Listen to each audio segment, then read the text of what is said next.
So, Fortune, what are you doing this whole time while this is all going on? He had to step away for a moment. Oh, he's not back yet. Never mind. Oscar, I noticed you were exploring the rest of things.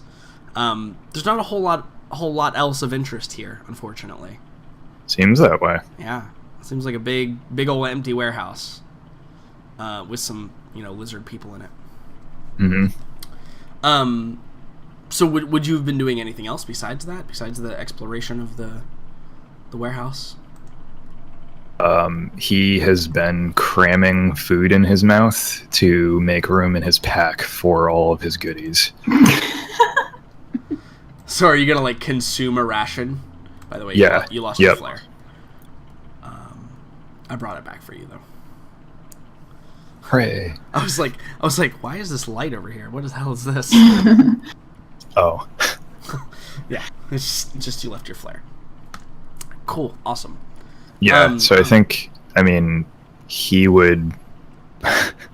Everyone seems to be into, pretty well into whatever it is they're doing, but after whatever he judges to be their allowance, he would suggest that they continue to move. Perfect. Roll me a mental effects saving throw.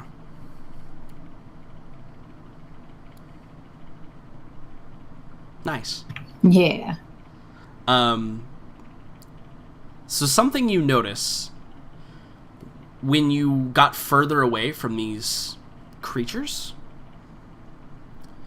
you felt as though there was, for some reason, you can't quite put your finger on it, but there was less white noise. And now as you're like approaching them again, you almost hear like this faint like kind of buzzing, like kind of in the back of your head a little bit. Did he disconnect? Because I noticed he dropped off Roll20. Me? Okay, no.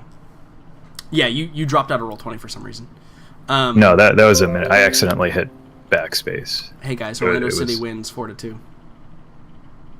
Is that baseball? Nope, soccer. Yeah, so there's like this mild buzzing as you departed from these things that toned down, and it's like in the heat of battle with adrenaline pumping, you didn't notice it at all. And you certainly didn't notice it before these things were active. But now that like everything's kind of cooled down and like everybody's, there's less gunshots and forklifts crashing into giant shelving units. It's noticeable. But even as you stand here, kind of in the vicinity of these creatures, it appears to be dimming. I'd probably ask the party, like, does anyone else hear that buzzing? Margot has a brief moment of panic. Yeah. I know she does. Do you ask him if it sounds like water dripping? Yes. No, more of a hum. Yeah, like a static white noise type of sound. Margot like sighs and she's like, "Oh, okay. No, I don't hear anything. For once." Wait. Was it like a faucet? Her eyes go kind of wide. It's kind of like a dripping. It's not really important right now. You mean you can't hear the faucet? No, I cannot. Just take a second. Yeah, Go, you can't hear anything. She pauses and like does that thing where you like look around and then look at Boomer and then look back at him. Boomer just shakes his head no.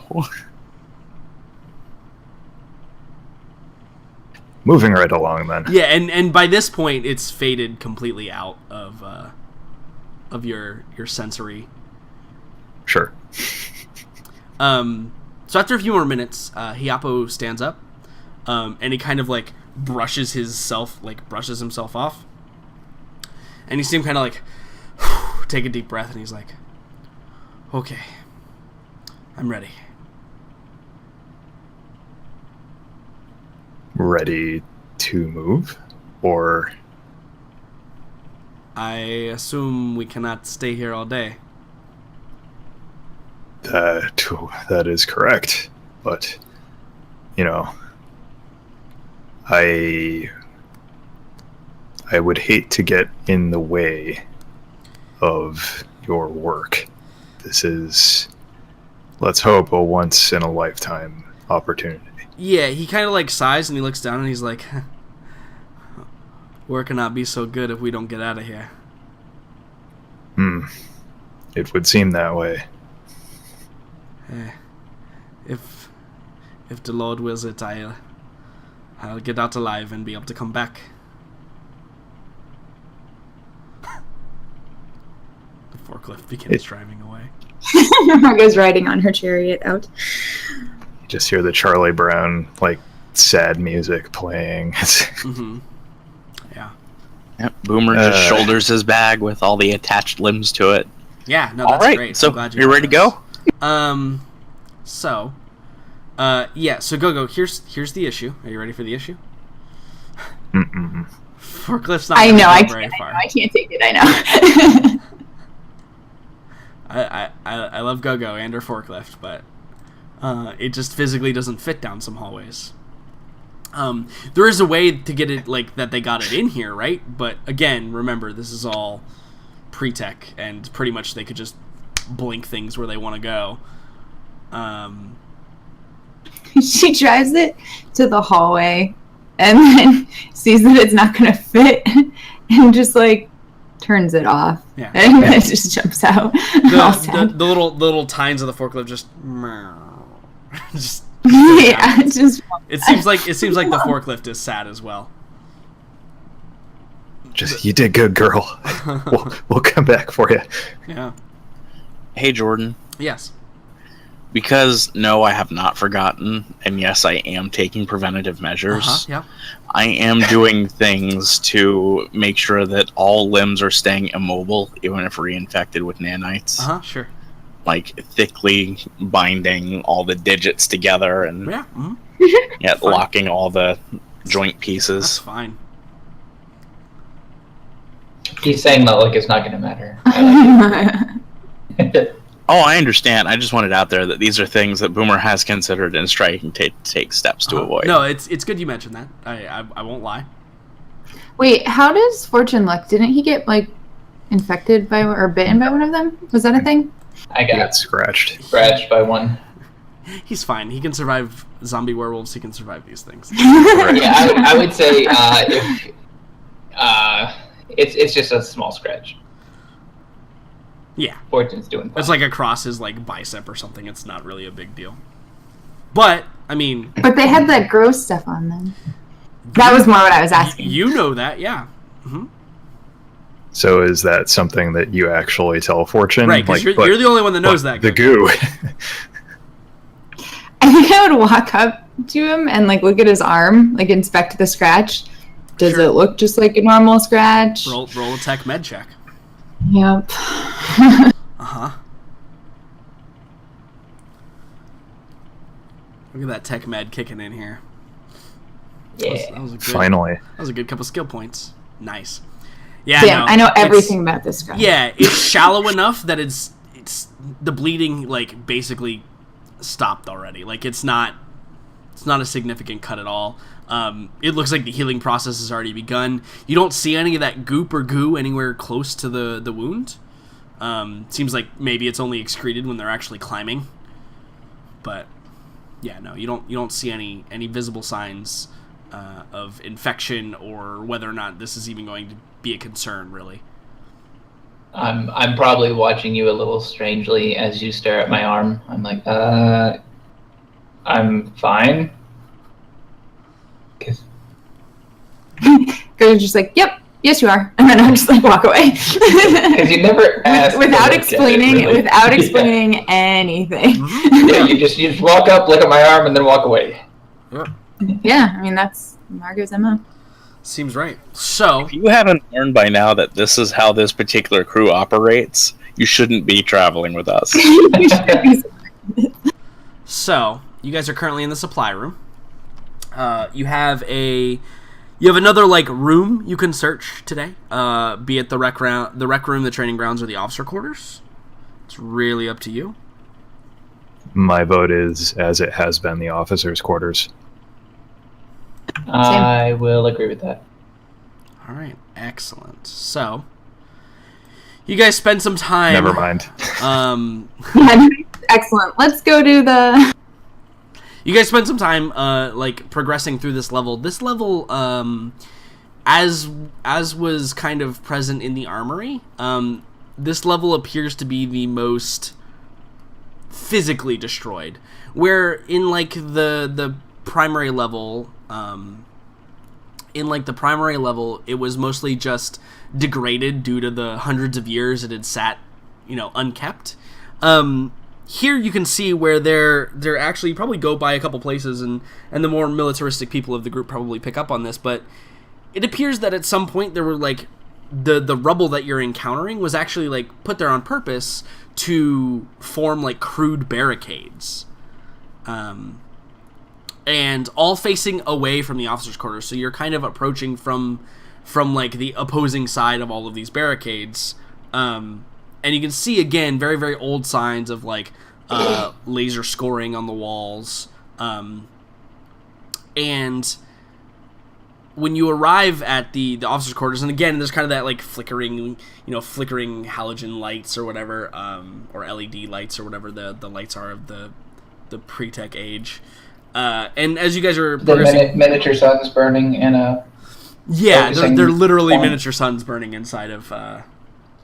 I like things. Yep. Mm-hmm. Cannon. So, as you guys approach the officer quarters, I think that the biggest thing is that you notice the door, which is a large kind of double.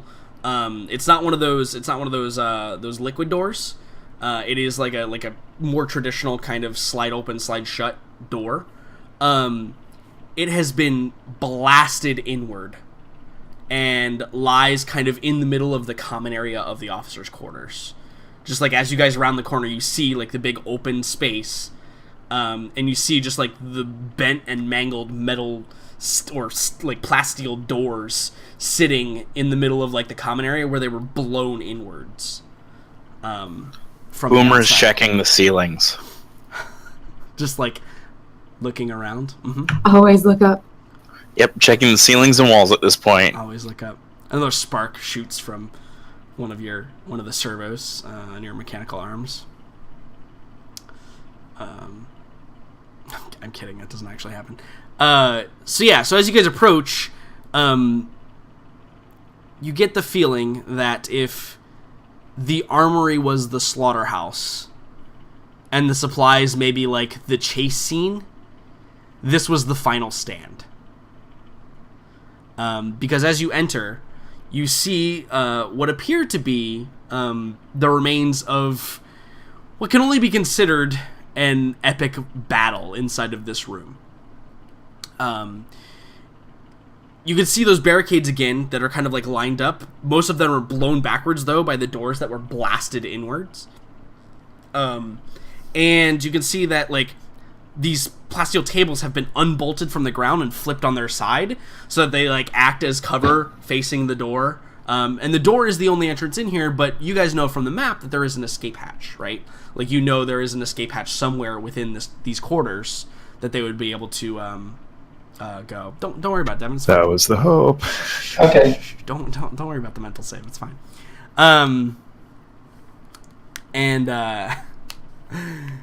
And so yeah, as you enter into the or you can see all this. The beams have kind of collapsed inward from all of like the excess, or laser fire. Because that's the other thing you've noticed. Besides the rounds that you obtained, Fortune, everything is basically energy weapons. Plasma scoring, okay. Laser scoring. A lot of it is energy weapons. There's not a whole lot of projectile rounds, which is fairly common mandate things. Like, yeah, energy weapons were just more efficient and better. They were just mo beta. And this is also the first sign that you can see of like heavy weapons being used. Anyone who wants to could make me either a tech post-tech roll or a energy weapons roll, combat energy weapons, to maybe identify some of the things that existed, like some of the weapons that were being utilized, if that's something that you're interested in. Would that be wisdom or intelligence? It'd be intelligence.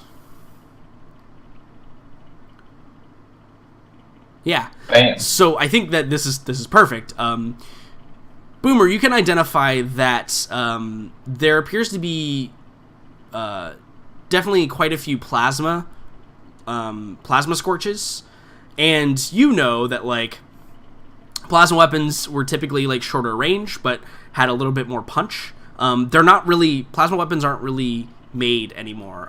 The art is kind of lost.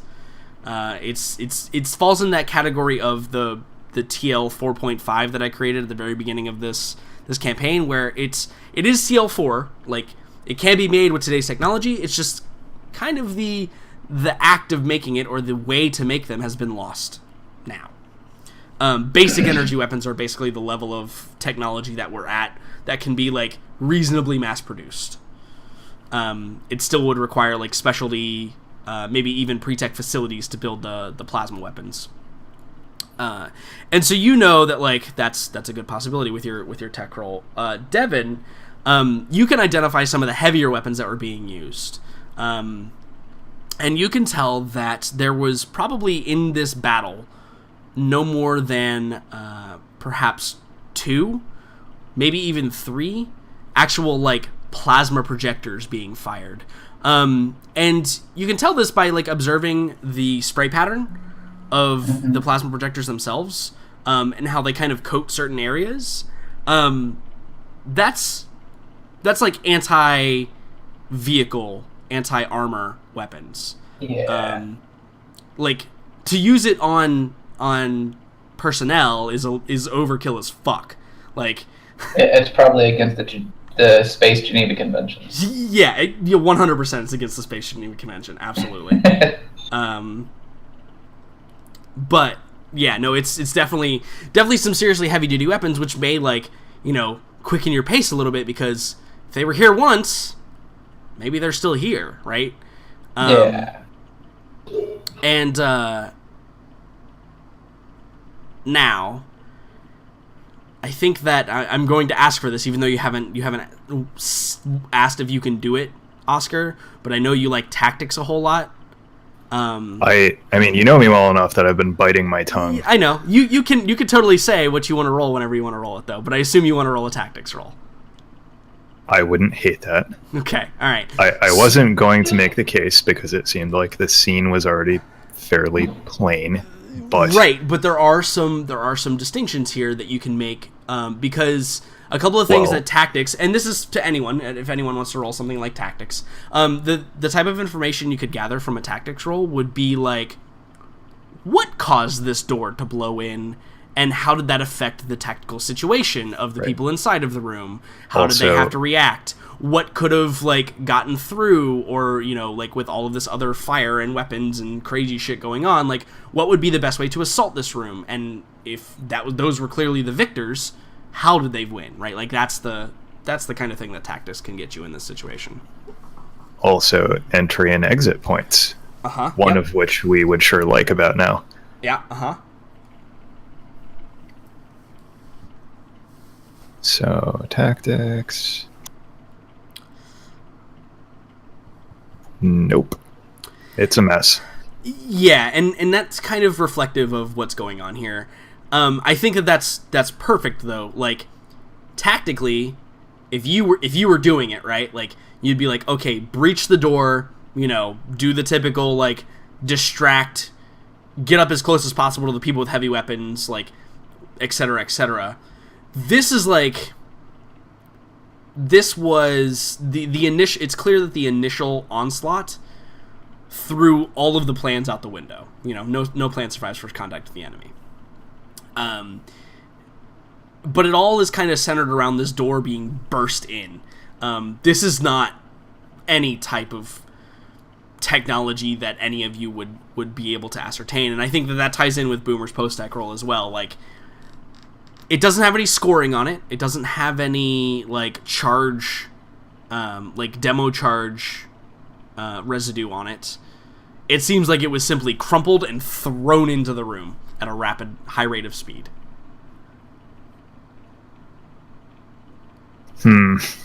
So something very angry came at this very fast. That is a good assessment. Yeah. Mm-hmm. Yeah, and the things that you have seen were not capable of this. Just also throwing it out there.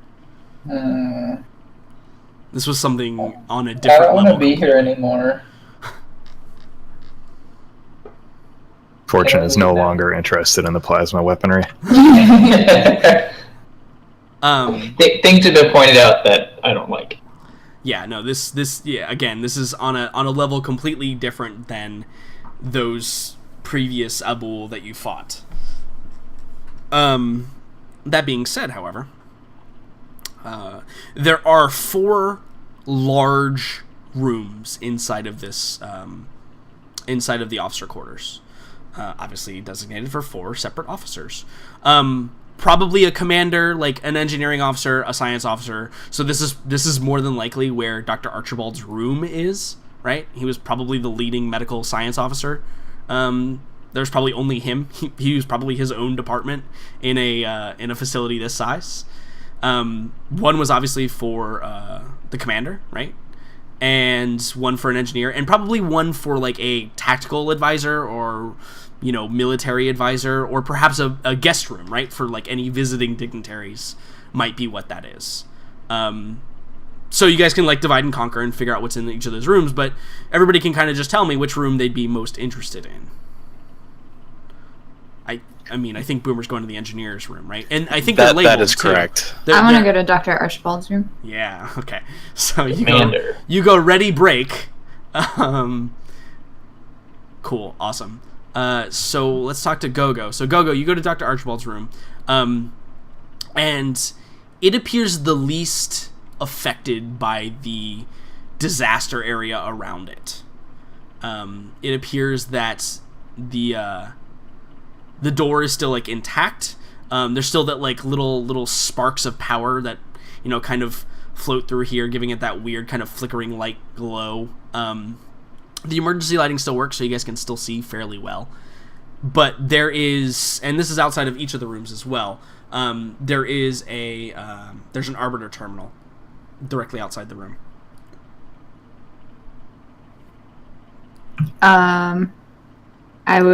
Who has Dr. Archibald's? Is it Boomer? Yeah. Alright, I would go up to Boomer, be like, "Hey, Dr. Archibald, can I borrow your key card?" Why, Commander? I don't know. Could I perhaps borrow yours later? We just like swap key cards. Yeah, so like Yeah. The other deal is, if you had the commander's key card, it probably could get you in anywhere you could go. Yeah, but I also don't necessarily know if I want that. Do you know what I mean? Because I don't know what their relationship. Right. Yeah, I don't know what their relationship was and things like that. So no, I mean, yes, I could, that already but bit us once. Well, and also, you know, it was a bit strained. Right. So like, From the video I don't know logs. if it would actually be a good idea to be posing as him as Sure. the commander. Yeah. No, I'm with you. I'm with you. Cool. So yeah, so I take that from Boomer, walk back over, and Awesome. put it in. Yeah. So you form it to your palm because it's kind of like that weird like putty. Yep, type. and then I Just put my hand on the thing. Just put your hand on the thing, and the arbiter appears over your hand and says, "Welcome, Dr. Archibald. I'm granting access now." And the door just like slides open halfway, and then you hear a as it like creaks to a halt. But there's enough you can like slide in there. It seems like the door seized up as it was trying to open. Great. So You scared me with the slightly animalistic sound you just made. I'm not gonna lie. So, quick question: Are all these rooms close enough that I can just be milling around? You can literally just like be in the center meditating and blink to the front door of anyone. Right. So Oscar is just making sure we don't get lizard manned again. Like with our pants down, so to speak. Yeah. Gotcha. I'm tracking. Margot sidesteps in. Yeah. So you sidestep in. So somewhat similar, probably to the way that the laboratory was, the medical examiner's room or doctor's office, whatever you want to call that place. It was a very weird, strange place. Everything appears to be in fairly neat and tidy order in here, and has only seen the test of age. Doesn't appear like it was ransacked or anything like that. And immediately you can see that, kind of in opposition to the way that the medical facility was, this is much more personal. I think that the first thing that catches your eye is the fact that there's a data slab kind of open on the desk, and there's like a small bookshelf with like a row of maybe like 3 or 4 books, but then like posted on the wall with like a tack or something is like a little magnetic probably thing, is a picture of Dr. Archibald. You can recognize, much younger Dr. Archibald than you saw in the video log, and there's like 3 children like running around him in the photo, and he's like smiling and laughing. He's got his little spectacles on and whatever. That's the only like kind of thing not out of place, but like not neat and orderly, is that like singular picture there. There is the bed and then the footlocker. The footlocker has a like a place where you could use a key card to open it if you wanted to. It's not like a full on arbiter terminal. It looks like it's just tied to a key card, the same type of thing you've been using. And there is like a wardrobe and like a desk where the data slab is, as I said before, and like a chair. The chair has been like tipped over though. It's like the only other thing that's kind of out of place a little bit, like not neat and orderly. Almost as if like somebody got out of it too quick and it fell over backwards, kind of thing.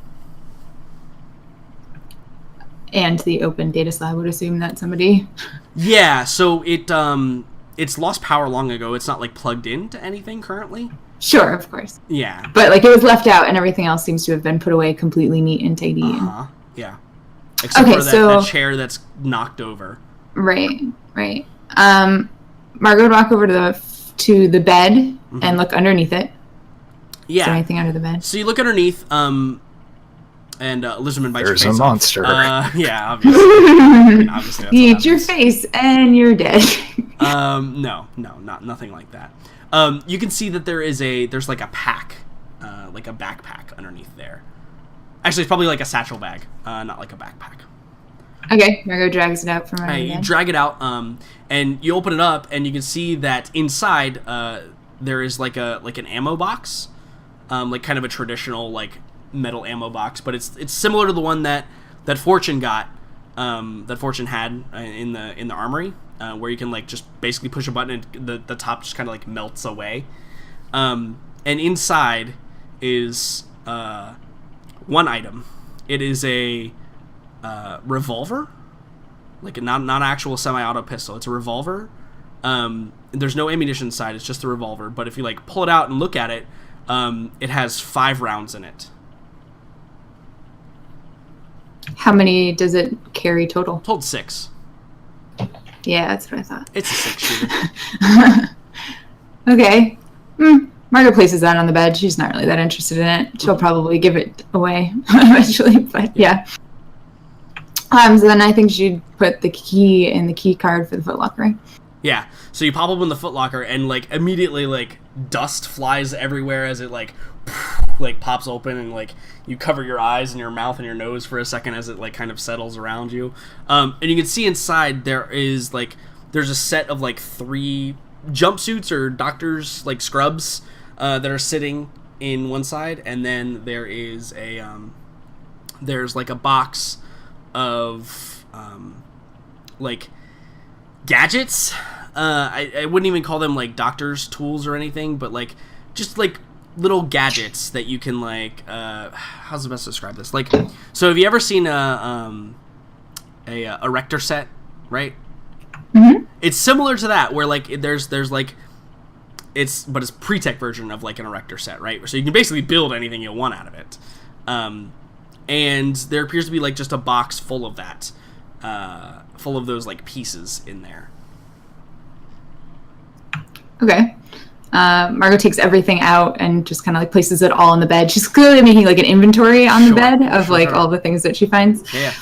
And then go to the desk. Okay.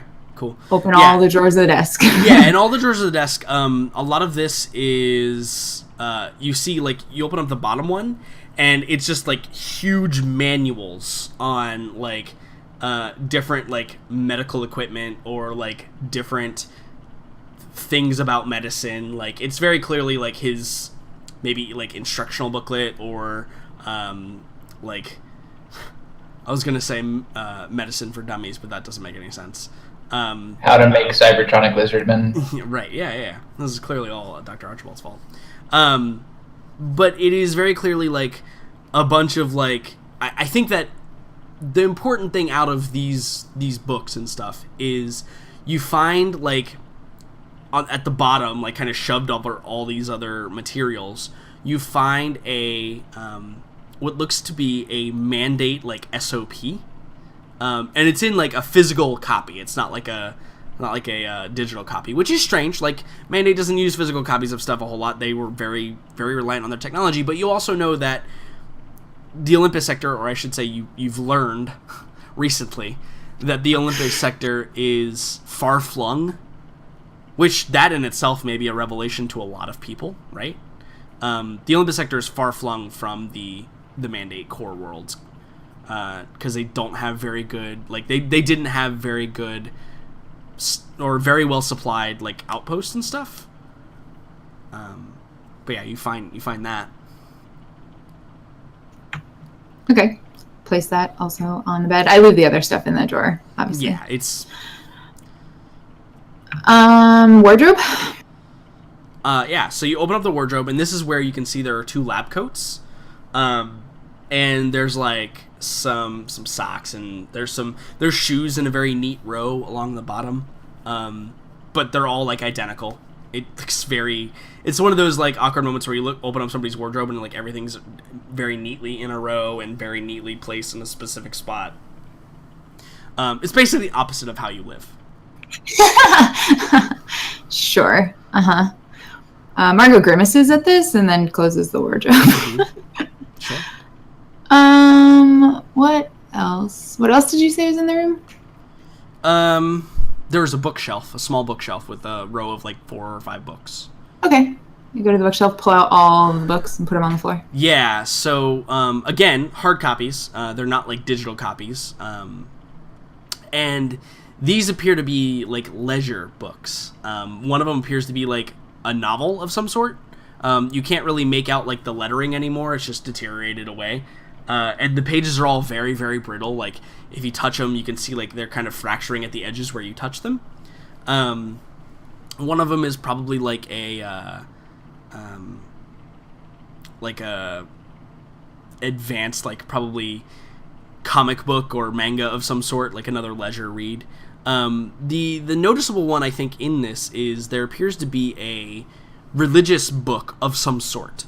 It's hard to make out, but you can tell like it's got a symbol that is very like, it actually looks very similar to the Holy Family Protestant Christian symbol. It looks very similar to that. Interesting. And when I can spoil it for you because you as a player know this would be like a typical Bible. Sure.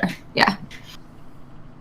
Are any specific pages like folded over, or is there a bookmark in it? Or? No. Actually, roll me a luck save. Okay. We'll see. We'll see how well something maintained itself.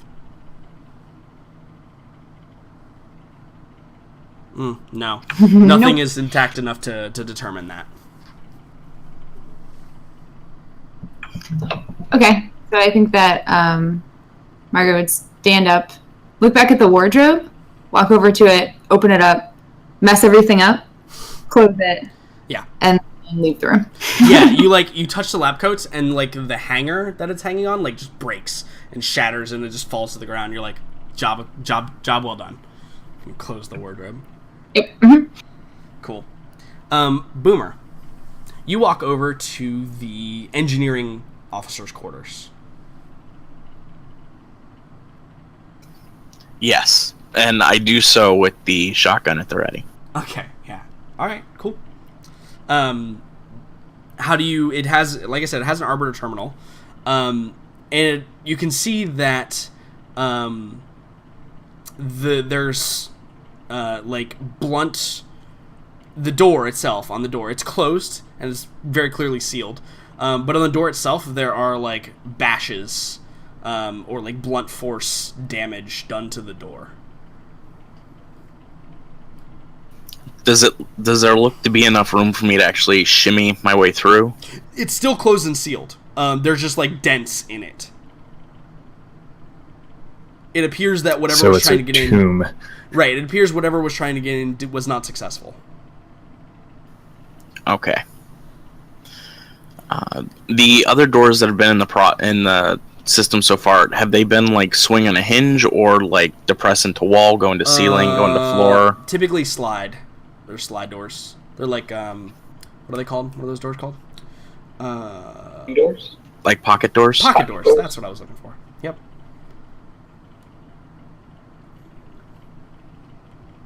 It has Okay. power.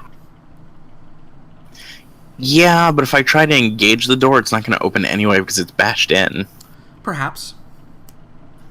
Alright, engage it, and I'm going to see if it'll open just enough for me to maybe squeeze through. So you're going to use the commander's keycard? Yes, I am. Okay. So you put it on, and it says, "Welcome back, Commander.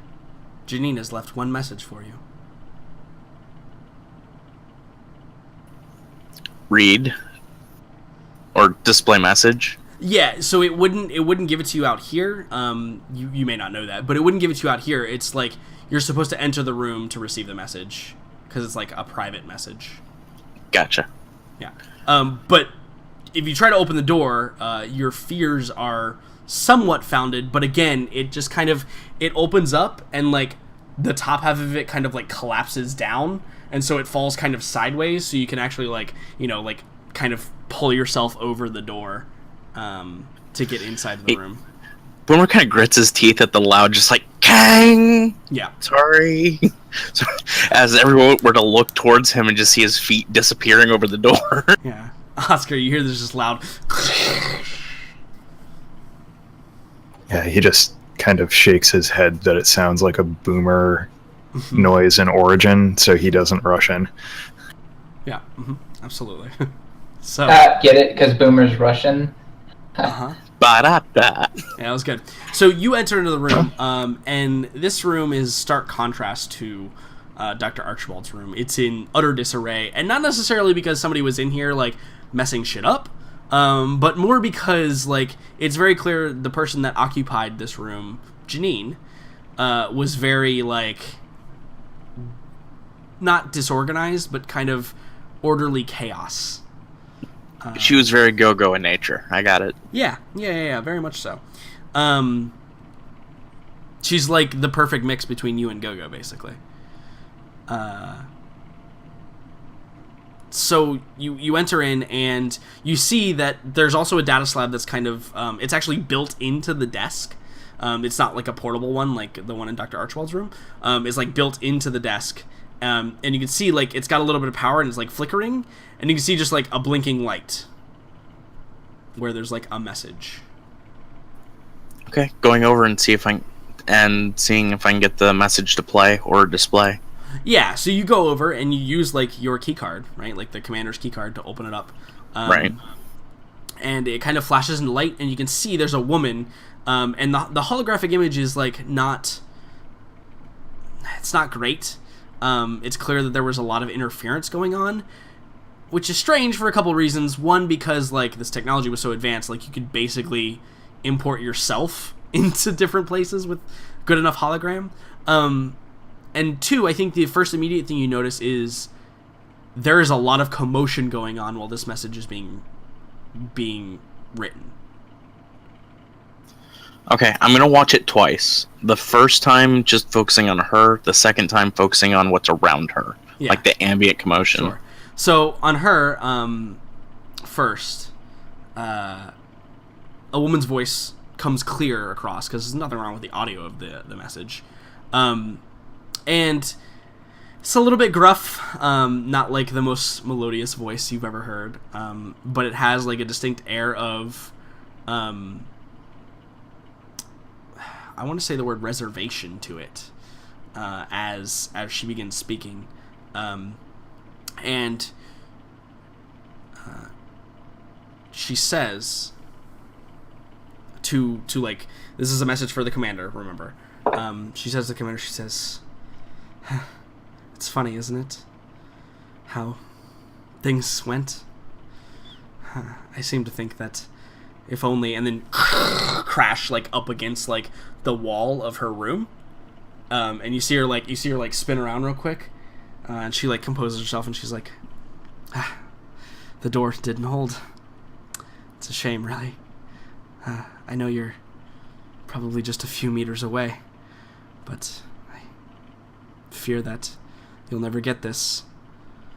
I'm never been very good in a fight, but I want you to know something. Jacob. That's what I would have named him.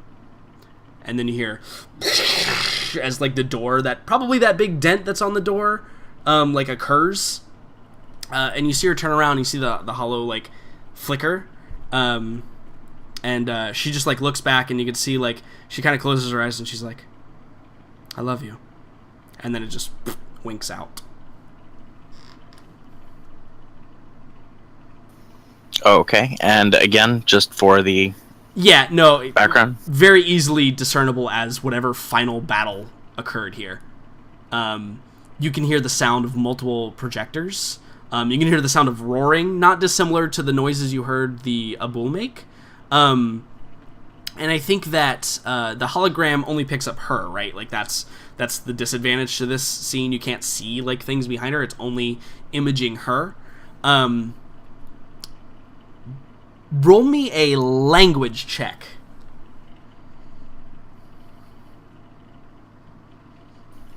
Intelligence? Yes. No. Wisdom.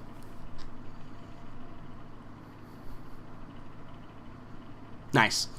There is one distinct voice over all of the others. It sounds as though it is coming from a singular entity, not like there's multiple of this distinct different pattern in speech. And also you can hear a whirring of some sort. Almost not dissimilar to the sound of like helicopter blades. Like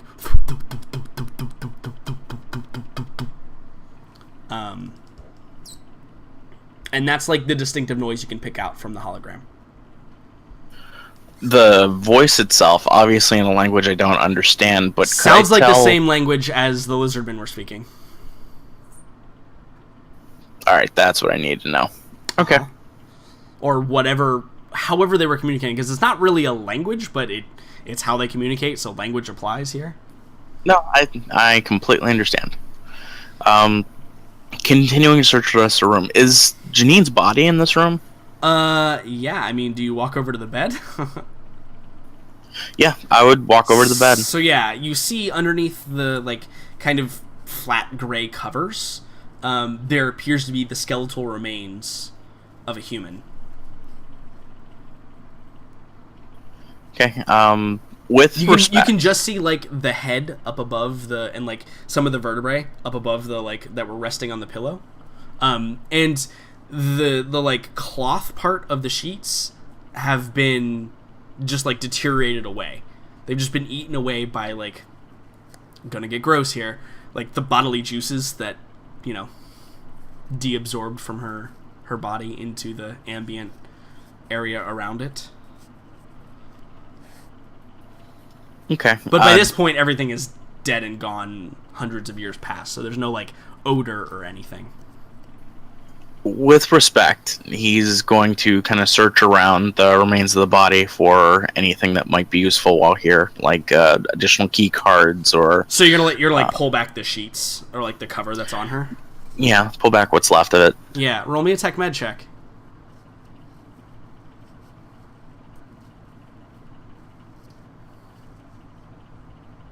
Intelligence or wisdom? Intelligence.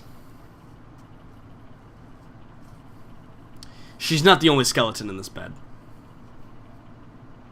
Yeah, I've already drawn that conclusion. Uh-huh. And I think that's probably the best place to take a break. Yeah. Sad music plays. I think Megan's actually going to kill me through the computer. Maybe. Back at 7 or 7:05? Let's be back at 7:05. Let's take a 10-minute break. Go pee, get a drink, digest, if you will, and then we'll get back with what the rest of this room holds and the other room, and then whether or not you guys live. You know, the normal thing. It'll still take a while to starve to death. It will. Yeah, you're right. You're right. All right, I'm going to meet you guys. Love you, bye. Okay, stay tuned. We'll be right back.